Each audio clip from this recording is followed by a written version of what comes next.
I don't even need to ask you the question about whether passwords are frustrating for you. I know they are because they are for most of us. We have to create a password for everything, and everybody tells us to make it long and complex, and then we can't remember what we created. I'll show you 3 ways to create complex passwords that are easy to remember today on Tuesday Tech Training. Hello, and welcome to today's Tuesday Tech Training. My name is Jennifer Stewart. I'm the owner of Gateway Productivity, and I'm a tech and productivity trainer. Today, I want to talk about passwords. I know how frustrating it is for all of my clients, and even for me, to deal with passwords on a daily basis. Some people keep them in a notebook or multiple notebooks. Some people keep them on Post-it notes all over everywhere. Some people keep them in a spreadsheet. Some people keep them in a password manager. There's lots of different options for what you can do. And today I want to show you different ways to make complex passwords that are easier for you to remember.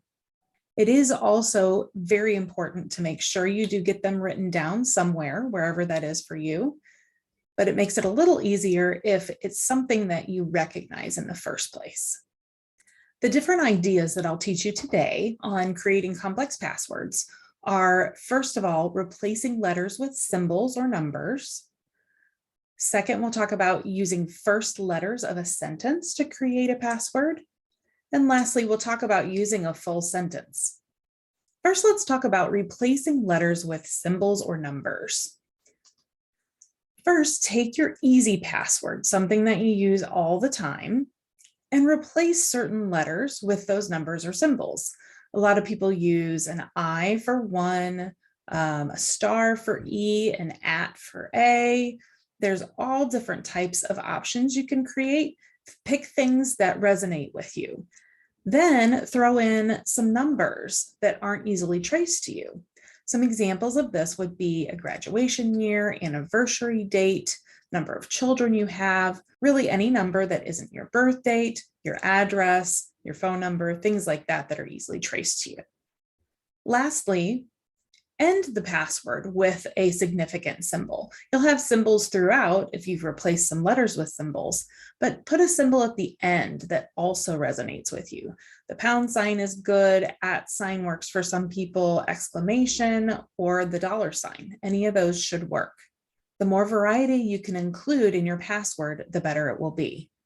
Next, we'll talk about using first letters of a sentence to create a password. So first of all, think of a simple sentence that includes a number. My example here is my zip code is 12345. So we've got a sentence going on. This isn't our password necessarily at this point, but we've got an idea of a sentence in mind. Next, take the first letter of each word and keep the first letter capitalized because you almost always need lowercase and uppercase in a password. So in this example, we have capital M, Z, C, I, 12345. And you can see already this is a 9-digit password, which is getting pretty good. You might want to add a little bit more or use something that has more numbers, but this gets you on the right track. Lastly, as we did in the previous one, add a meaningful symbol at the beginning, at the end, wherever it makes the most sense for you, even in the middle, if that makes sense for your sentence. In this example, I have my zip code is 12345 with a pound sign at the end. Another tip for using the first letters of a sentence is to use a sentence where the number changes. Think about that one. So you could use something like, this is my X anniversary. My son is X years old. Something like that, that puts the number in the middle and also can be changing each year so that you can change your password when you have to. I recommend this one more if you are good at consistently changing your password or you have one that needs to be consistently changed and will be required. If you use this idea of something that changes each year, you might get confused if you're in year 14 of your anniversary, but the last time you changed your password, it was year 10 of your anniversary. That can get a little bit confusing. So just keep that in mind if you choose to use that idea. Our last way to make complex passwords is to use a full sentence. So these days, the longer your password is, the safer it is. I said that earlier. Most experts are actually recommending that you use at least 12 to 15 characters or even more than that. So using a full sentence can be a great way to do that. You just want to make sure you use a sentence, again, that's not easily traced to you and is not easily guessed.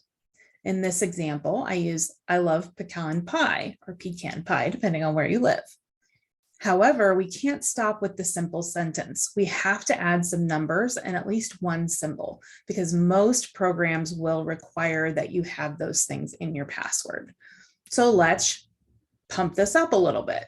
We'll keep the capital I at the beginning, but then I'm also going to choose to capitalize both of the P's. So I love pecan pie, and then I added a number and the @ sign at the end. You can use an exclamation, you can put the number in the middle. However, it makes the most sense for you, go for it. But the longer it is and the more different characters you have, the better. No matter how you choose to create your passwords, you could use a combination of these, or you can just choose one that resonates the most. Be sure to, as I said at the beginning, keep them written down somewhere. I do recommend using a password manager. That's a whole nother video itself. But until you're ready to do that, these can be some really good ways to get some complex passwords created that are easy to remember. Eventually, if you can add a password manager to your tools, that can generate passwords for you and then save them. Good luck creating your complex passwords. Have you had a light bulb moment from this training? If so, please let me know in the comments below. You can also put questions there and I'll get back to you as soon as I can. I do check every comment.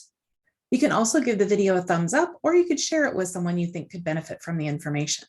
And be sure to subscribe by clicking the red button below. Once you do that, you'll see a bell icon. And you can click on the bell icon if you'd like to receive notifications each time a new video is posted. Thanks for joining me, and I'll see you next time.